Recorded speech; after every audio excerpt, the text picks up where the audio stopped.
Thank you very much for giving me the privilege and honor to speak to you tonight. Today's topic is going to be called The Way of the Wizard.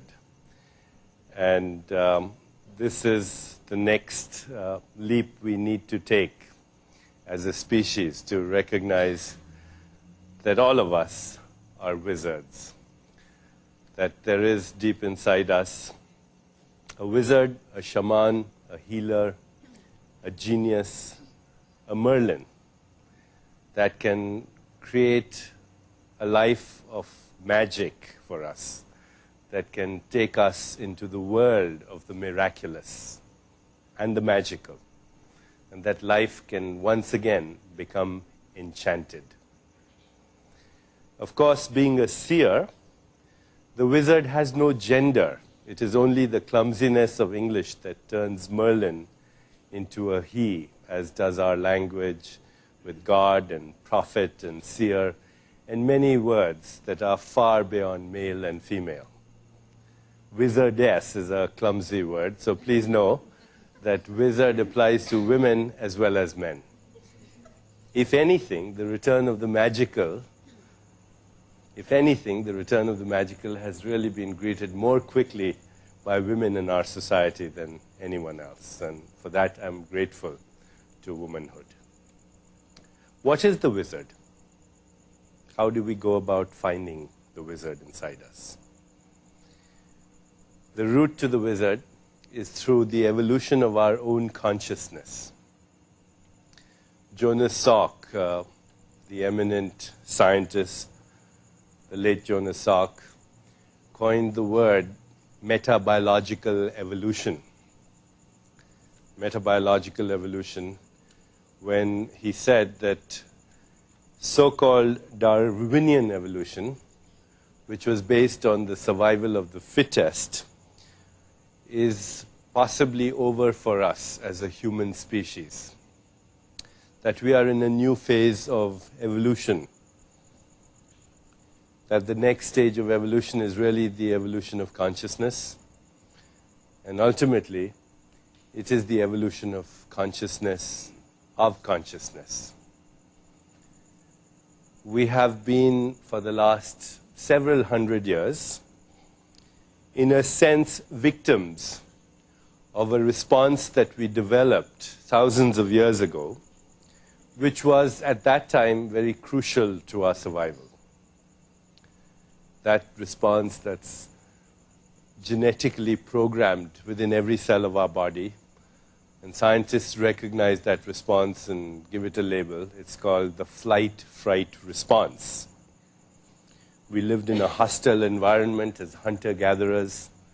We were surrounded by animals who found us quite delicious.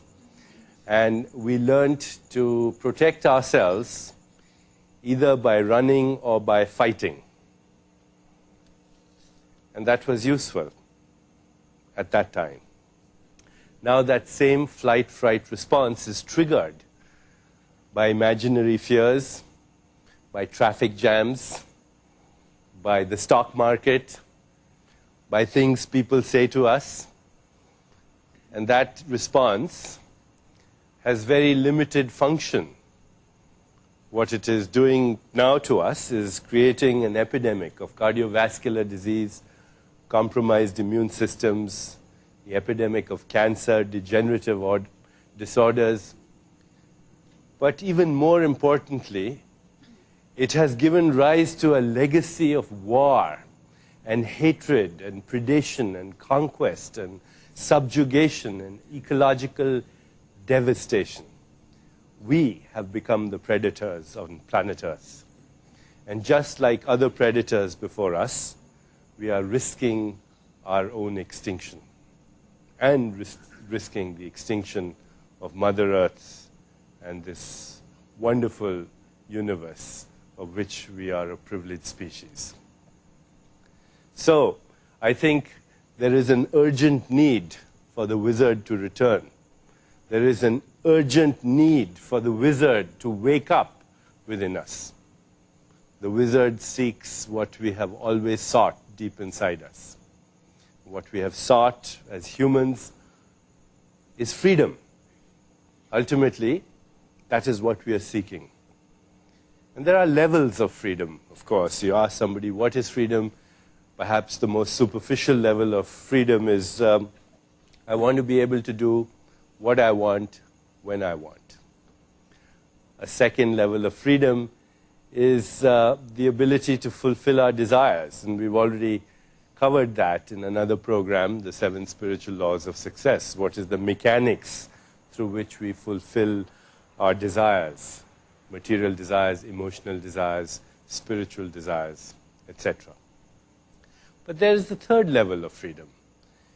And that third level of freedom is the ability to escape the prison of the known, the prison of our past conditioning, where we are triggered by people and circumstance into predictable outcomes of behavior. We are at the mercy of every passerby in the street. And then there's a fourth level of freedom, which is the ability to make spontaneously correct choices, spontaneous right action, those choices that bring about our evolution and fulfillment, the evolution of those that are affected by that choice. And then we can go beyond that into even other levels of freedom, which we're going to explore in this program today, where we, in fact, enter realms of consciousness that are beyond waking, beyond dreaming, and beyond sleeping. 99.9% of humanity is continuously circulating between waking, dreaming, and sleeping. Are there other worlds to explore in our own consciousness? A great rishi, a great seer from the Vedic tradition of India said a long time ago, he said, infinite worlds come and go in the vast expanse of my consciousness. They are like motes of dust that are dancing in a beam of light that's shining through a hole in my roof. So that also is another level of freedom, to explore that world beyond waking, dreaming, and sleeping. And finally, freedom is to escape the boundaries of space and time, to experience ourselves in our pure essence, which is spirit. The great poet Rumi once said, you are the unconditioned spirit that's trapped in conditions, like the sun in eclipse. The fact that the real you and me cannot be squeezed into the volume of a body or the span of a lifetime. That freedom to escape the boundaries of space and time.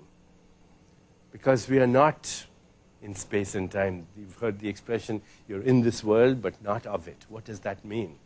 There's a part of us that is participating in space and time, and yet another part that is free as the wind and beyond.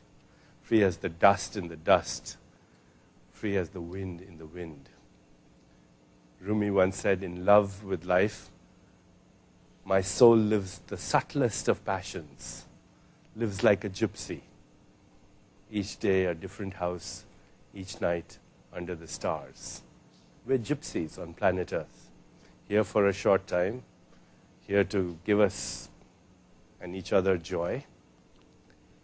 But freedom in that sense can only be experienced when we begin to recognize that the real me is in this world, but not of it. And there are people in the past who have walked this way of the wizard. There have been saints and philosophers and poets and prophets and seers and sages who have walked this way in the past. And today, a lot of wizards are waking up in society.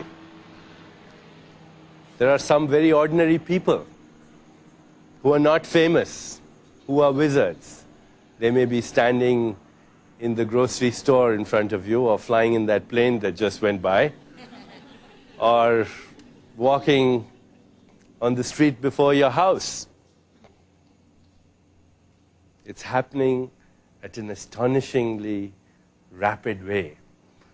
Collective consciousness is merging into what can only be called, or emerging into what it can only be called, a critical mass, when everybody is going to become a wizard. And all these wizards had said the same thing. They have said that deep inside you, there is an inner intelligence. And this intelligence is the ultimate and supreme genius. It mirrors the wisdom of the universe. And when you find this intelligence, then life will become magical and miraculous for you.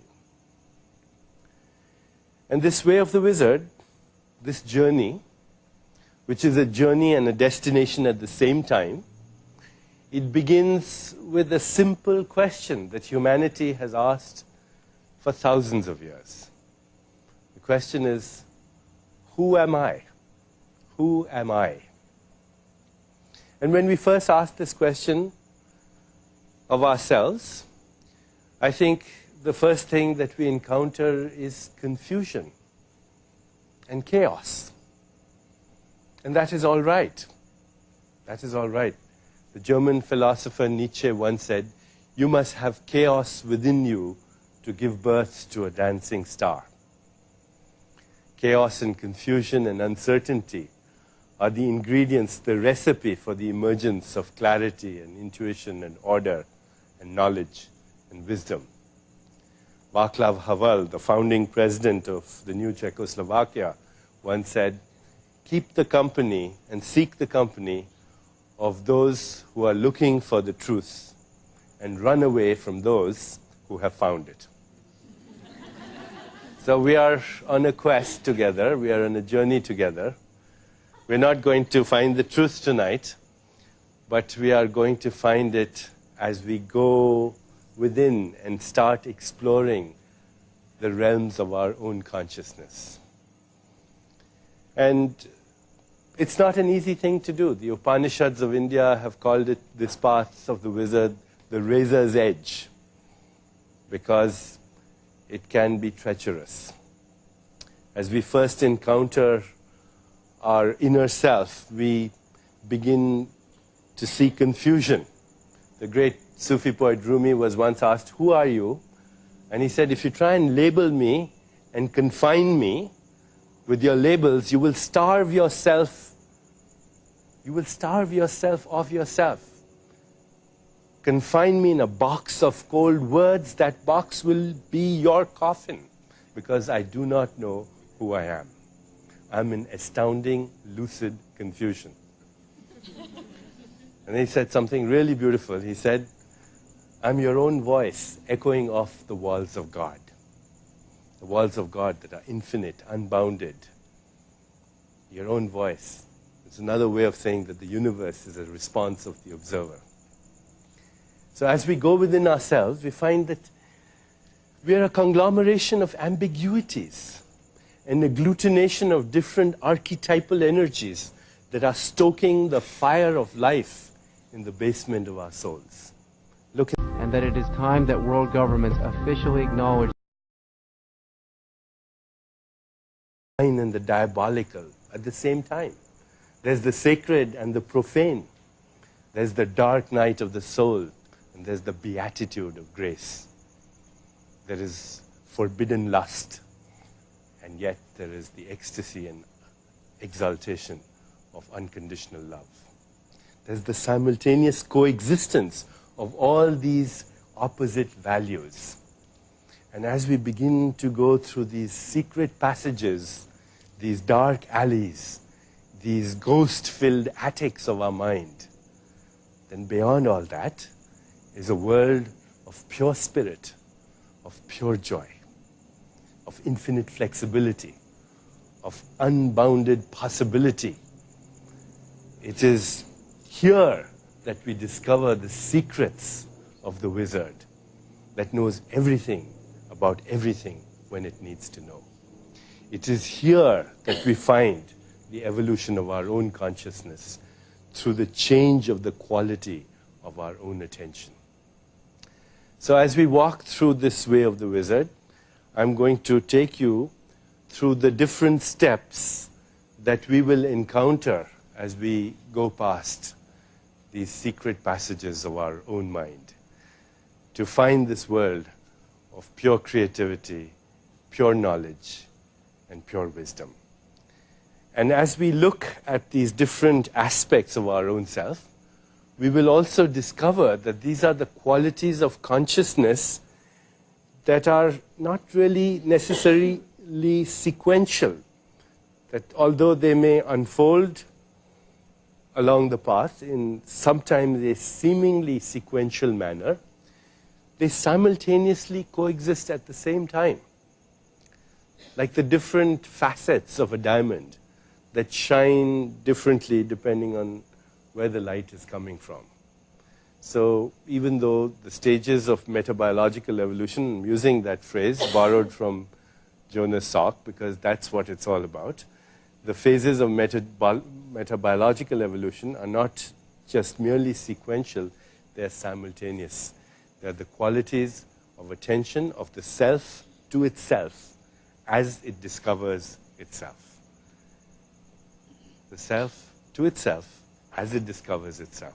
And that's the journey we'll take today as we embark on this way of the wizard.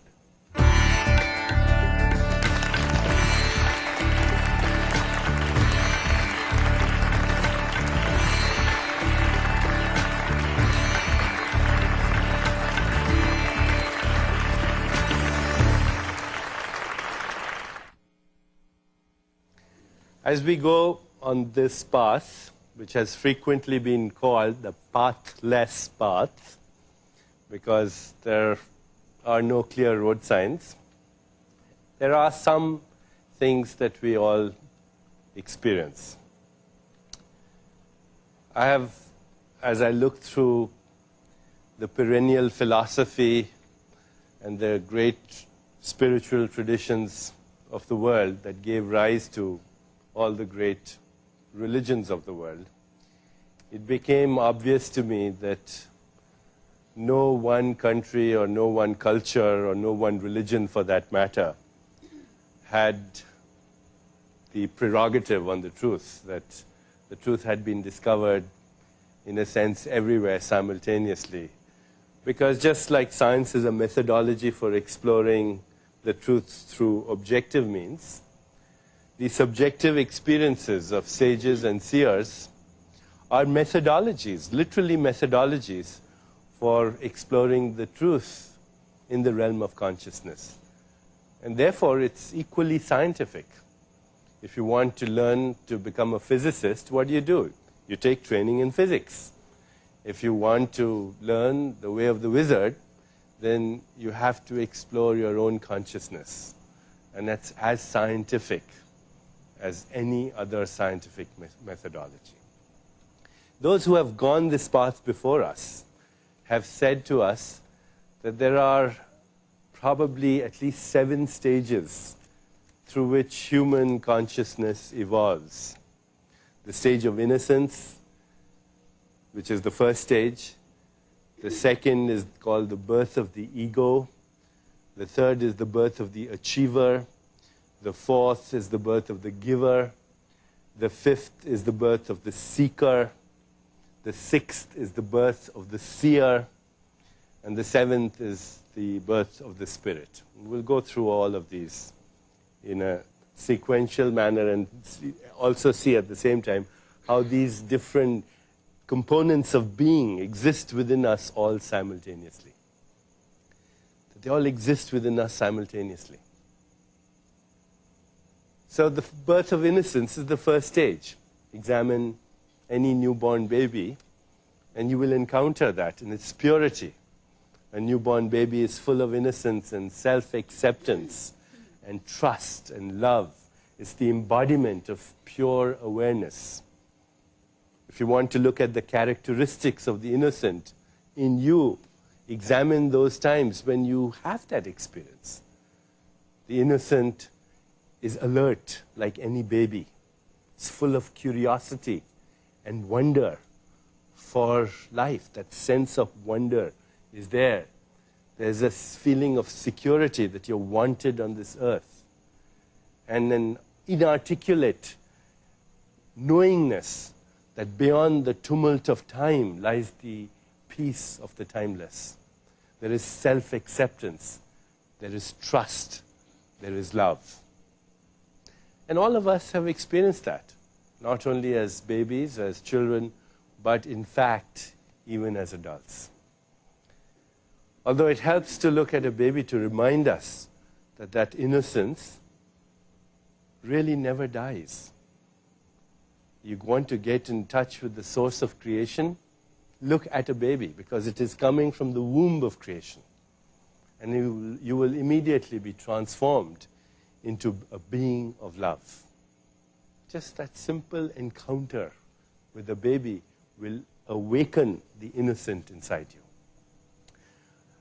Throughout this program, I'm going to read to you poetic wisdom of those who have walked the way of the wizard, because a lot can be said through poetry that cannot be articulated through prose. T.S. Eliot once said, poetry is a raid on the inarticulate. So let me take up this process right now and read to you the encounter with innocence that Tagore talks about. Where have I come from? Where did you pick me up? The baby asked its mother. She answered, half crying, half laughing, and clasping the baby to her breast. You were hidden in my heart as its desire, my darling. You were in the dolls of my childhood games. And when, with clay, I made the image of my God every morning, I made and unmade you then. You were enshrined with our household deity. In his worship, I worshipped you. In all my hopes and my loves, in my life, in the life of my mother, you have lived. In the lap of the deathless spirit who rules our home, you have been nursed for ages. And when in girlhood my heart was opening its petals, you hovered as a fragrance about it. Your tender softness blossomed in my youthful limbs like a glow in the sky before the sunrise. Heaven's first darling, twin-born with the morning light, you have floated down the stream of the world's life, and at last you have stranded on my heart. As I gaze on your face, mystery overwhelms me. You who belong to all have become mine. For fear of losing you, I hold you tight to my breast. What magic has snared the world's treasure in these tender arms of mine? You read that, you are suddenly overcome by something that is sacred, that is pure, that takes you immediately into the world of innocence. And you can experience that yourself anytime you encounter that innocence from the womb of creation. But innocence ultimately falls, and it gives rise to the second stage on the way of the wizard. And this is the birth of the ego. Even though innocence is never lost, it gets overshadowed by the ego. This is the birth of duality. The birth of the ego is the separation of me from you. The ego becomes the internal reference point. And as soon as that happens, it gives rise to fear, to attachment, to a need for approval, to a need to possess, self-concern, self-pity, self-importance, separation anxiety. These are the characteristics of the birth of the ego. And here too, time is born. The birth of time is when the self is sacrificed for the self-image. When the self is sacrificed for the self-image, time is born. Because time is nothing other than the continuity of memory which uses the ego as an internal reference point. So in the state of the ego, we have fear and anxiety, and as we look within ourselves, we find that this is simultaneously present with the innocent as well. But we also recognize, if you pay attention to this fact, that this is not our real self. that the self-image is not the self. The self-image is just the social mask that we have put on for the time being. We get caught up in it.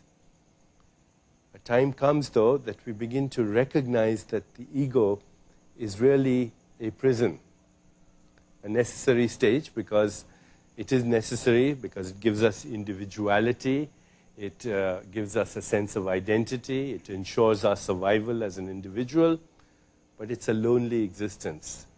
It needs to control. It is not the true self. Again, the poet Tagore, when he had this insight, says it very elegantly. I'm going to resort again to a raid on the inarticulate by quoting you what Tagore said when he recognized that the ego was not the true self. He says, "He who I enclose with my name is weeping in this dungeon. I'm ever busy building this wall all around, and as this wall goes up into the sky day by day, I lose sight of my true being in its dark shadow. I take pride in this great wall, and I plaster it with dust and sand, lest a hole should be left in this name, and for all the care that I take, I lose sight of my true being." Another place, the same realization, when he says, I came out alone on my way to my tryst, but who is this that follows me in the silent dark? I move aside to avoid his presence, but I escape him not. He makes the dust rise from the earth with his swagger. He adds his loud voice to every word that I utter. He's my own little self, my Lord. He knows no shame, but I am ashamed to come to your door in his company. So, hopefully, one day the ego also dies and gives birth to the next stage that we're going to talk about. And that stage is the birth of the achiever. The ego is giving rise to the birth of the achiever in that it's getting more confident, it's getting more self-sufficient, it's going out there to seek fame and fortune, it feels unique. And the achiever is born. The gods of the achiever are toys of all kinds. Toys of all kinds.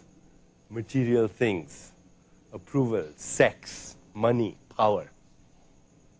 Toys, approval, sex, money, and power are the gods of the achiever. And we shouldn't belittle these gods because they are still gods. Gods for manifestation. A necessary component. They are part of the infinite masks that the eternal self assumes. We have at some level an awareness that this is not all. And yet, we hold on to it. St. Augustine himself said once, "Lord, give me chastity, give me continence, but not just now." So, it's familiar. And that it is time that world governments officially acknowledge I'm going to lose weight, not now. In any case, this birth of the achiever, which is a necessary part of our existence, and leads to yet another phase of transition, because a time comes when the achiever is not satisfied with all the achievements. There's a desire to connect, a desire for meaningful relationships, a desire to give, even though the giving is out of ego gratification. The giving is because I feel good. It pleases my self-image. It's your average philanthropist is giving so that his name or her name can be on the plaque in the front lobby of the hospital. It's part of the facets of the diamond, the facets, the different phases of transition that simultaneously coexist within us. The giver is still, though, giving out of a sense of ego gratification. The ego is still the internal reference point. So up until this stage, we're talking about the first three levels of awareness: sleeping, dreaming, waking. those who have gone before us, the seers, the prophets, the sages, the shamans, the healers, the Merlins, the wizards, they say there's more to life. There are stages of consciousness that are far more miraculous and magical. But most people remain in this circle for their entire life. We will talk about the further evolution of consciousness as we go beyond the giver and for the first time connect with the next phase of our evolution, which is taking us away from waking state and waking us to yet another state of consciousness that comes with the birth of the next stage. Right now, we're all in waking state, presumably. And everything appears very real to us. But it's real only for the waking state. Just like when you're in the dream state, everything appears very real to you. It's only valid for the dream state, though. In the dream state, you're experiencing dreams, and they're very real.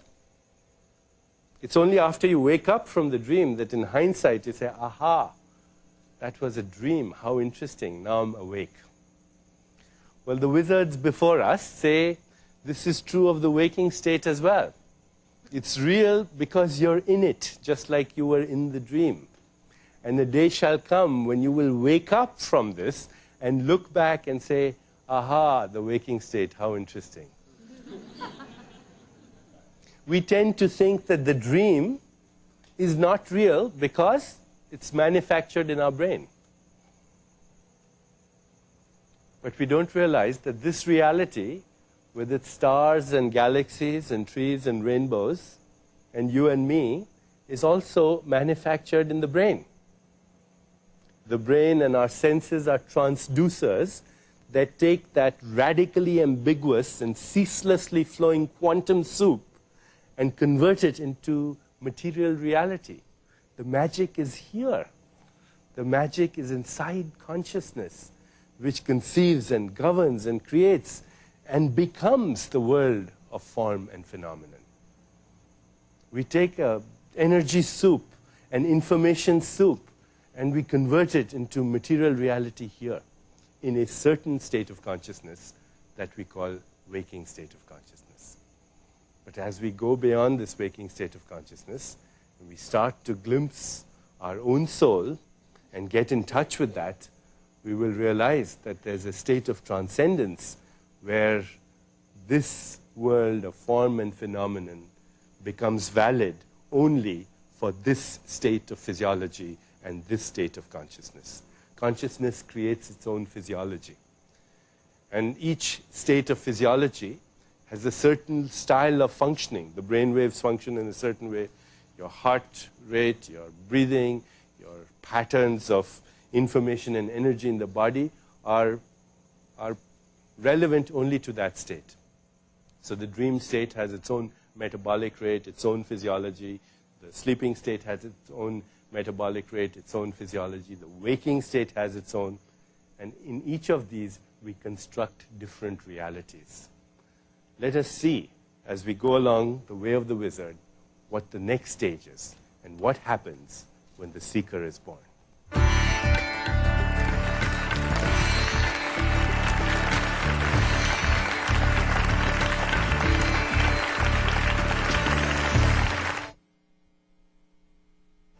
On the way of the wizard, we have encountered ourselves first as innocents and then as those that are seeking ego gratification and trying to control and manipulate and seek approval.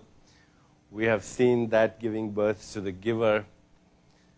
And now we have also seen that giving birth to the achiever. The order, in fact, was innocent, ego, achiever, giver.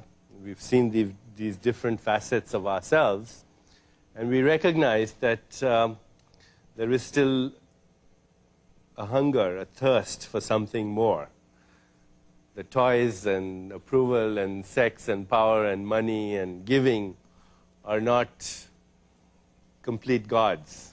They were gods, part of the infinity of expressions that the eternal cosmic mind takes, the roles we play.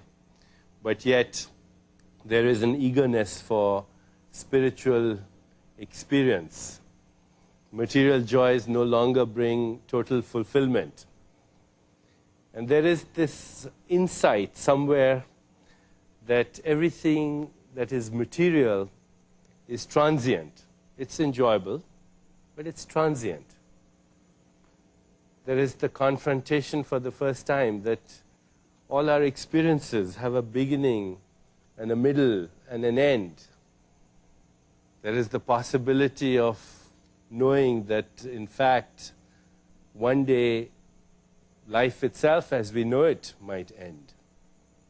The transient nature of things is grasped. Gautama Buddha, when he first encountered the seeker within him, he said, "This lifetime of ours is as transient as autumn clouds. To watch the birth and death of beings is like looking at the movements of a dance. A lifetime is like a flash of lightning in the sky, rushing by like a torrent down a steep mountain." Emily Dickinson, when she pierced the veil of Maya, the veil of illusion that matter manifests as, she picks up a little bit of dirt, a little bit of dust, a handful of dust in her hand, pierces the veil of Maya or illusion, recognizes that dust is more than dirt. It is the calling card of the past. Listen to her. Emily Dickinson. This quiet dust was gentlemen and ladies, and lads and girls, was laughter and ability and sign, and frocks and curls. This passive place, a summer's nimble passion, where bloom and bees fulfilled their oriental circuit, then ceased, like these. So the seeker is recognizing for the first time the reality of mortality. And as we recognize the reality of mortality, life becomes magical. Castaneda once said in one of his books, he said, when you know that death is stalking you, in every moment of your life will become magical. Because your priorities will change. Your priorities will change. You will no longer have the same priorities. You'll still enjoy the world, but no longer will you need that approval, that control. You may become less immune to criticism. You will no longer be fearful of challenges. You will begin to seek solitude. Your ego will still be there, but it's not the loneliness of the ego that will dominate your awareness, but the solitude of the seeker. Loneliness is a terrible thing. It's full of fear. It's the fear-based identity of the ego. But solitude is the knowingness of our universality. It's that entering that domain of our awareness where you find that there's an all-embracing connection. And this is the connection of you with everything that exists. So the characteristics of the seeker begin to emerge. There's a desire to escape the boundaries of time and space.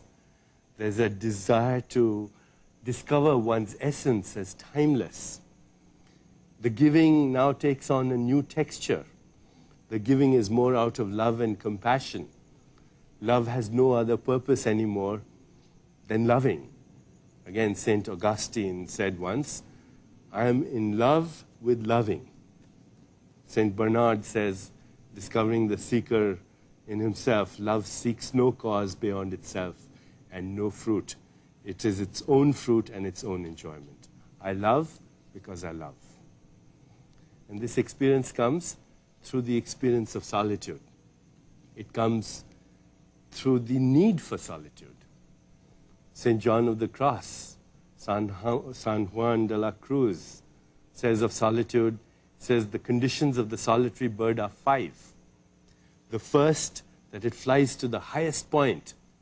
The second, that it does not suffer for company, not even of its own kind. The third, that it aims its beak to the skies. The fourth, that it does not have any definite color. The color was from the ego. And the fifth, that it sings very softly. The ego has surrendered its needs to control, to defend, to predict.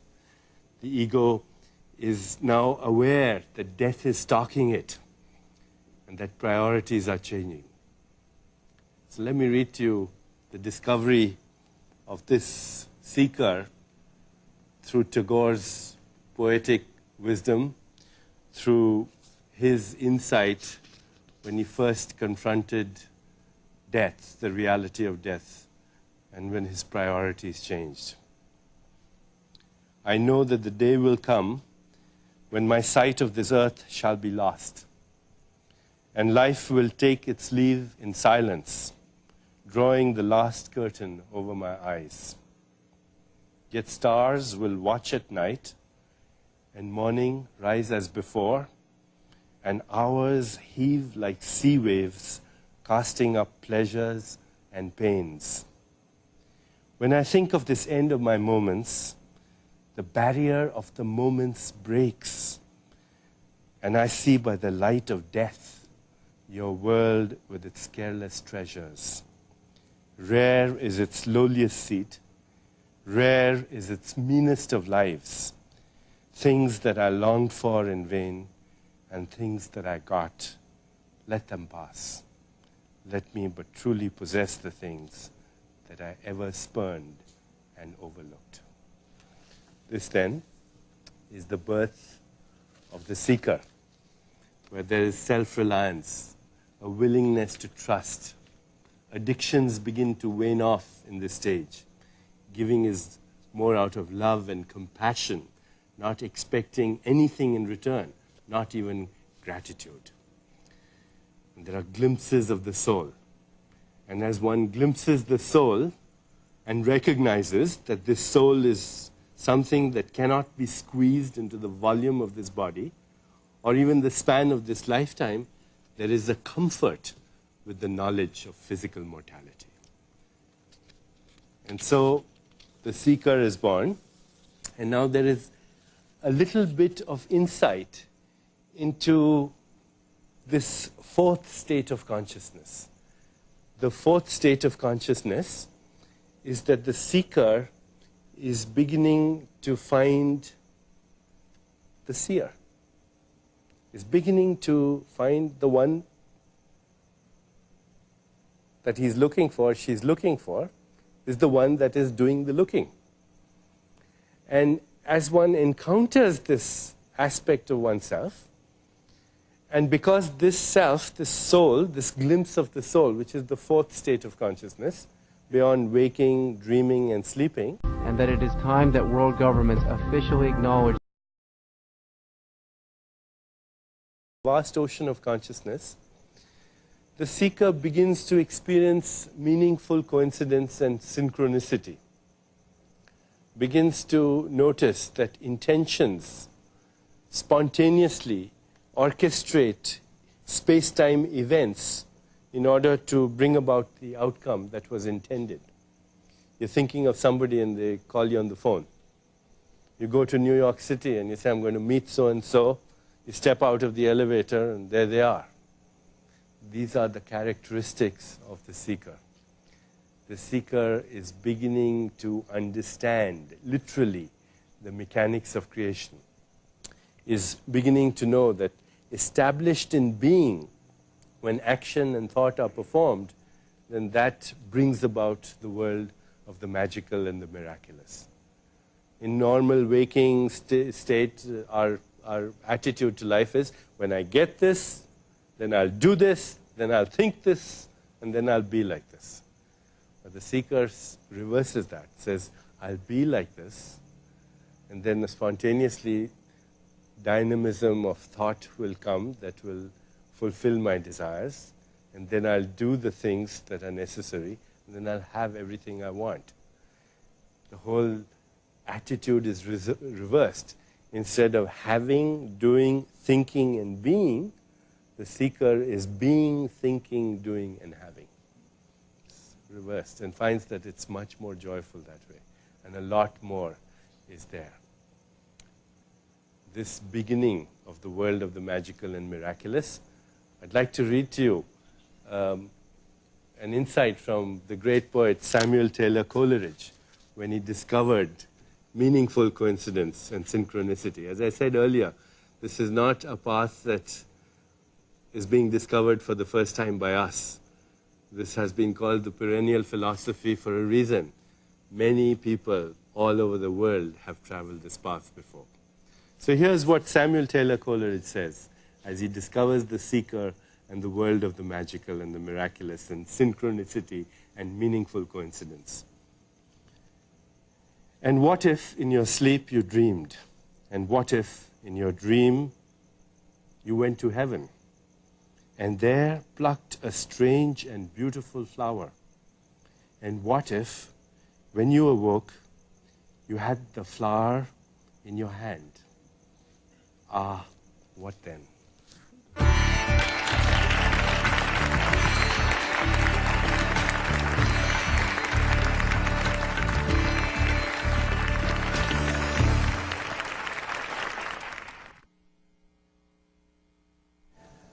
The seeker has been glimpsing the soul and has been encountering meaningful coincidence and synchronicity. But now a stage comes when the seeker is born into the seer, because the seeker has discovered that that which the seeker was seeking was the seeker. And having sought the seeker, it has become the seer. The seer and the scenery and the process of seeing are beginning to merge in the world of the seer. And the seer is never overshadowed now by the scenery. What does that mean? It means that there is an alert witnessing of the roles that are being played out by the ego. I'd like to try something with you right now. As you're listening to me, you're listening to me? Okay. As you're listening to me, just turn your attention now to the one who's listening.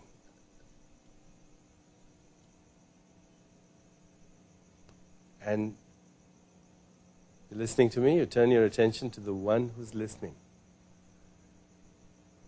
And there's a silent presence there. It's not your mind, because the mind is thinking and evaluating and judging and defining and interpreting and all that. This one is just silent. You pay a little attention to this silent presence, you'll recognize that it's always been there. It was there before you came in. It's there now. It'll be there when you go. It was there when you were an adolescent. It was there when you were a child. It was there when you were a baby.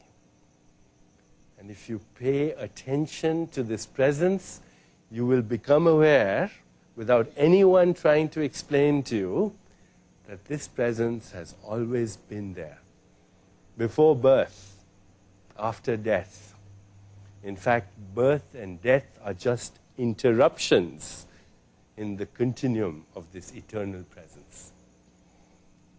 This is the presence that the Bhagavad Gita talks about when it says, this real you, water cannot wet, wind cannot dry, weapons cannot cleave, fire cannot burn. It's ancient, it's unborn. It never dies. And birth and death are just parentheses in the eternal continuum of this presence. So if you could carry that consciousness of that presence wherever you go, you would be with the seer within you. Because the seer is the timeless factor in the midst of time-bound experience. All experience is time-bound. It has a beginning, a middle, and an ending. But the seer is ever the same seer in the midst of different experiences. To carry the consciousness of the seer is to carry the consciousness of eternity in the field of time. It is to carry the consciousness of infinity in the field of matter and energy. It is to carry the consciousness of your spirit wherever you go. It is to carry the consciousness of the timeless factor in every time-bound experience. And this experience of the seer gives birth also a transformation of what we called earlier was magical thinking, you might say, meaningful coincidence, synchronicity, magical thinking, because your thinking now acquires this magical quality that whatever you intend, it begins to happen. When that accelerates, that process is part of the experience of what is called cosmic consciousness. Cosmic consciousness because your awareness is local and non-local at the same time. The scenery, which is local, and the seer, which is unbounded, free, immortal, eternal, timeless. In this world, but not of it. Now here and nowhere at the same time. Now the miracles begin to come. You begin to experience the miraculous, which is the acceleration of meaningful coincidences. It's the acceleration. You begin to experience miracles. Cosmic consciousness, therefore, is the fifth state of consciousness. The first three were deep sleep, dreams, waking, and then the fourth was glimpsing the soul. Now we're talking about the fifth state of consciousness, cosmic consciousness, which is the simultaneity of spirit, form, matter, information, energy, local, non-local, simultaneous, all of that. That's called cosmic consciousness. In cosmic consciousness, your intentions acquire awesome power. You begin to recognize what real power is. Not power that comes from a title or from a good job or lots of money, because that power is transient. It goes with the job, with the money, and the title. This is real power because it magnetizes things, events, people, circumstances around your intention. This happens with the birth of the seer. But cosmic consciousness is not the final expression of the seer. The seer moves from cosmic consciousness into divine consciousness. What is the difference between cosmic consciousness and divine consciousness, which are both aspects of the seer? In cosmic consciousness, you were carrying the consciousness of the spirit in the field of matter. You were carrying the consciousness of eternity in the field of time. But now in divine consciousness, even the objects of your perception are cognized as having the same seer. So you look at a tree and you feel, you cognize, you know the presence of the same being in every object in creation. It's the presence of the same divine force. And the seer says, if you cannot find God in a blade of grass, if you cannot find God in a flower, if you cannot find God in a rainbow, if you cannot find God in the eyes of another being, you're not going to find it in a book of religion. Because this is a state of awareness, divine consciousness. It's a state of being. It's an aspect of the seer. Now, there is not only comfort with death, but there is the psychological conquest of death. In fact, there is a rejoicing in the knowledge that birth and death are simply ideas of the spirit. When the spirit has the idea, I have a body, that's birth. When the spirit has the idea, I no longer have this body, that's death. They're just ideas in the consciousness of the spirit. The psychological conquest of mortality. Let me read to you what Tagore says about this experience. Because it is only through the poetic wisdom of those who have been seers before us that we can even understand this experience.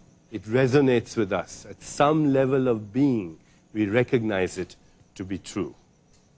So here's the psychological conquest of death through the eyes of a seer. At this time of my parting, wish me good luck, my friends. The sky is flushed with the dawn, and my path lies beautiful. Ask not what I have with me to take there. I start my journey with empty hands and an expectant heart. I shall put on my wedding garland. Rumi says the same thing. He says, my death is my wedding with eternity. Mine is not the red-brown dress of the traveler, and though there are dangers on the way, I have no fear in my mind. The evening star will come out when my voyage is done, and the plaintive notes of the twilight melodies will be struck up from the king's highway. And here again, he says, I was not aware of the moment when I first crossed the threshold of this life. What was the power that made me open up into this vast mystery, like a bud, like a flower in the forest at midnight? When in the morning I looked upon the light, I felt in a moment that I was no stranger in this world, that the inscrutable without name and form had taken me in its arms in the form of my own mother. Even so, in death, the same unknown will appear as ever known to me. And because I love this life, I know I shall love death as well. The child cries out when from the right breast the mother takes it away, in the very next moment to find in the left one its consolation. So when I go from hence, let this be my parting word, that which I have seen is unsurpassable. I have tasted of the hidden honey of this lotus that expands on the ocean of light, and so I am blessed. Let this be my parting word. In this playhouse of infinite form, I have had my play, and here I have caught sight of him that is formless. My whole body and my limbs have thrilled with his touch, who is beyond touch. And if the end comes here, let it come. Let this be my parting word. So this is the experience of divine consciousness. And this too, according to those who have walked the way of the wizard, this too is not the end. There is yet more to experience on the way of the wizard. The seer finally gives birth to the spirit. It's not just mere divine consciousness anymore. The spirit is here, is beginning to merge with the spirit in everything that exists in creation. So when the spirit in the individual body begins to merge with the animating force of life, psychologically, experientially, in consciousness, with the animating force of life everywhere, then there is no distinction. And that it is time that world governments officially acknowledge merging between the lover and the beloved, between the seer and the scenery, between the creator and the created, complete merging. That's unity consciousness. Listen to what St. Augustine has to say about this experience. He says, and behold, you were within me, and I out of myself, and there I searched for you.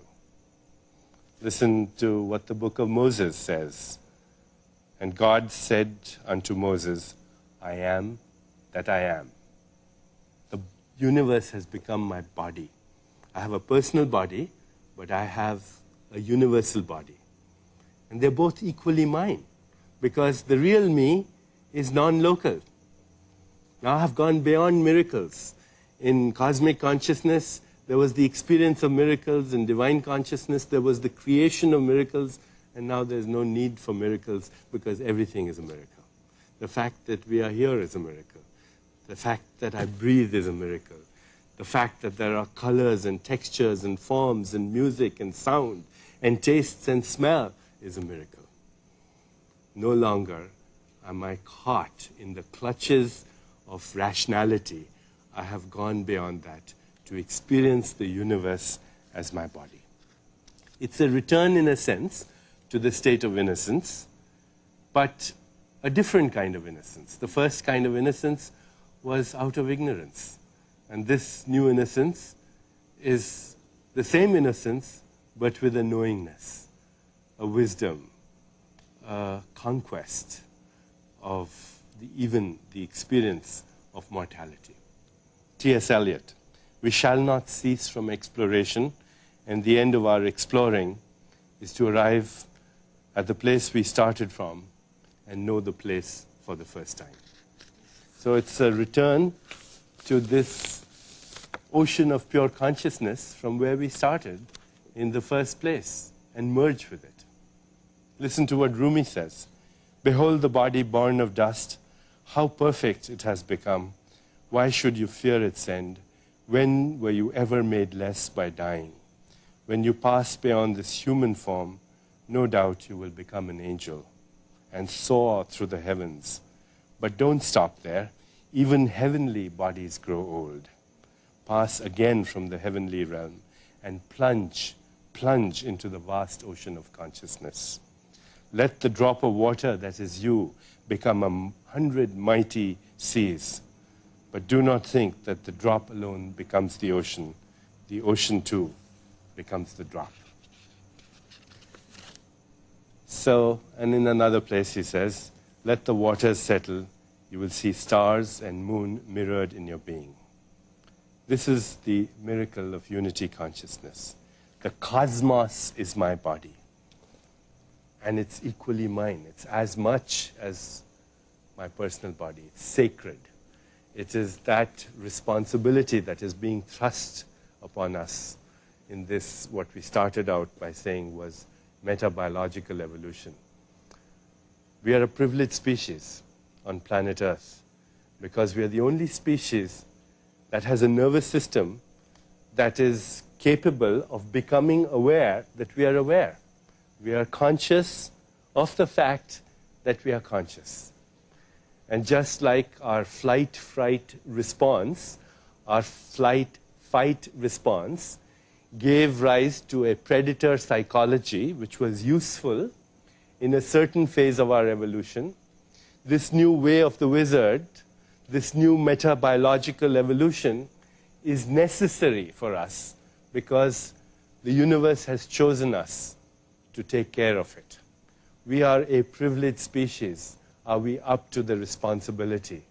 Are we up to the responsibility of guaranteeing the sacredness, the beauty, the grandeur of this universe that we are a part of? We can only do that if we really seriously embark ourselves on the way of the wizard to bring about the ultimate experience of unity consciousness, which is really the experience of love. Love not as a mere emotion, love not as a mere sentiment, but love as the ultimate truth at the heart of creation. Love as the experiential knowledge that you and me are not only made up of the same stuff, but that we are the same being in different disguises. And that when that recognition comes, then the spirit says, I am the universe. In Sanskrit, Aham Brahmasmi. In the Judeo-Christian traditions, Abraham, the primordial human. In Islam, Anal Haq, I am the universe. I am totality. I am beauty. I am grandeur. I am infinity. I am bliss. That's the experience.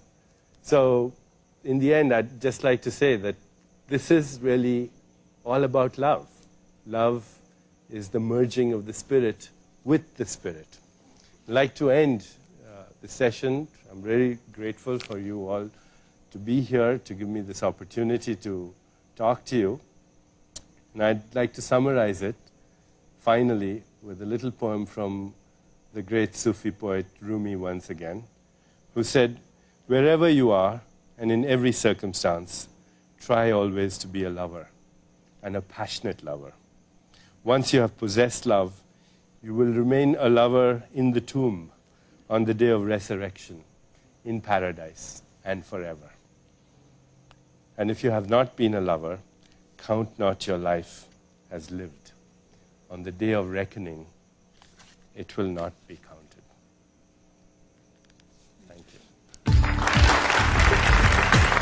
My consciousness, they're like motes of dust that are dancing in a beam of light that's shining through a hole in my roof. So that also is another level of freedom, to explore that world beyond waking, dreaming, and sleeping. And finally, freedom is to escape the boundaries of space and time, to experience ourselves in our pure essence, which is spirit. The great poet Rumi once said, "You are the unconditioned spirit that's trapped in conditions, like the sun in eclipse." The fact that the real you and me cannot be squeezed into the volume of a body or the span of a lifetime. That freedom to escape the boundaries of space and time. Because we are not in space and time. You've heard the expression, you're in this world but not of it. What does that mean? There's a part of us that is participating in space and time, and yet another part that is free as the wind and beyond. Free as the dust in the dust. Free as the wind in the wind. Rumi once said, "In love with life, my soul lives the subtlest of passions, lives like a gypsy. Each day a different house, each night under the stars." We're gypsies on planet Earth, here for a short time, here to give us and each other joy.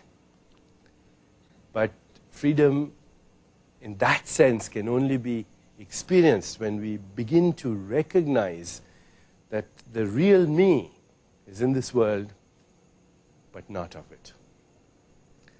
And there are people in the past who have walked this way of the wizard.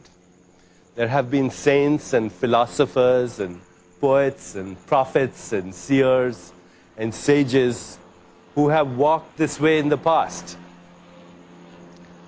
And today, a lot of wizards are waking up in society.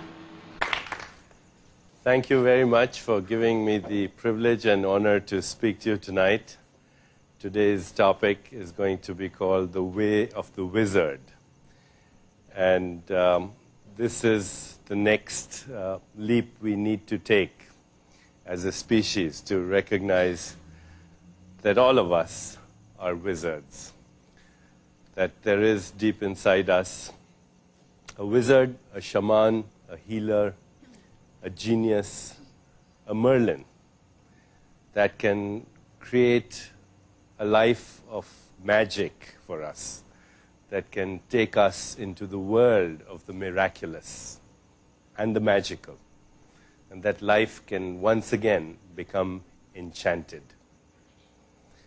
Of course, being a seer, the wizard has no gender. It is only the clumsiness of English that turns Merlin into a he, as does our language with God and prophet and seer, and many words that are far beyond male and female. Wizardess is a clumsy word, so please know that wizard applies to women as well as men. If anything, the return of the magical has really been greeted more quickly by women in our society than anyone else. And for that, I'm grateful to womanhood. What is the wizard? How do we go about finding the wizard inside us? The route to the wizard is through the evolution of our own consciousness. Jonas Salk, the eminent scientist, the late Jonas Salk, coined the word metabiological evolution.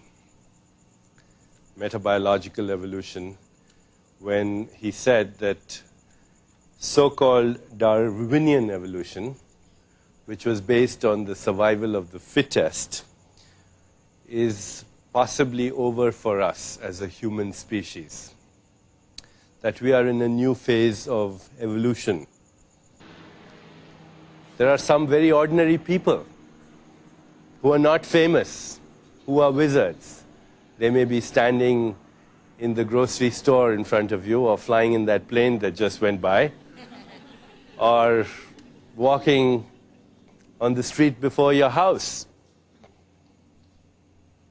It's happening at an astonishingly rapid way. Collective consciousness is merging into what can only be called, or emerging into what it can only be called, a critical mass, when everybody is going to become a wizard. And all these wizards had said the same thing. They have said that deep inside you, there is an inner intelligence.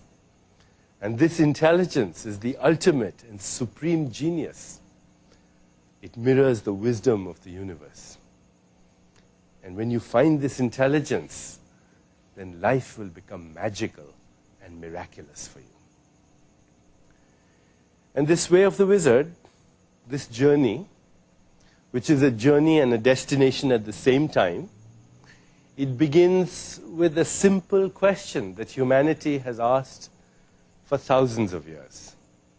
The question is, who am I? Who am I? And when we first ask this question of ourselves, I think the first thing that we encounter is confusion and chaos. And that is all right. That is all right. The German philosopher Nietzsche once said, "You must have chaos within you to give birth to a dancing star." Chaos and confusion and uncertainty are the ingredients, the recipe for the emergence of clarity and intuition and order and knowledge and wisdom. Václav Havel, the founding president of the new Czechoslovakia, once said, "Keep the company and seek the company of those who are looking for the truth, and run away from those who have found it." So that the next stage of evolution is really the evolution of consciousness. And ultimately, it is the evolution of consciousness of consciousness. We have been, for the last several hundred years, in a sense, victims of a response that we developed thousands of years ago, which was at that time very crucial to our survival. That response that's genetically programmed within every cell of our body, and scientists recognize that response and give it a label. It's called the flight-fright response. We lived in a hostile environment as hunter-gatherers. We were surrounded by animals who found us quite delicious. And we learned to protect ourselves either by running or by fighting. And that was useful at that time. Now that same flight-fright response is triggered by imaginary fears, by traffic jams, by the stock market, by things people say to us. And that response has very limited function.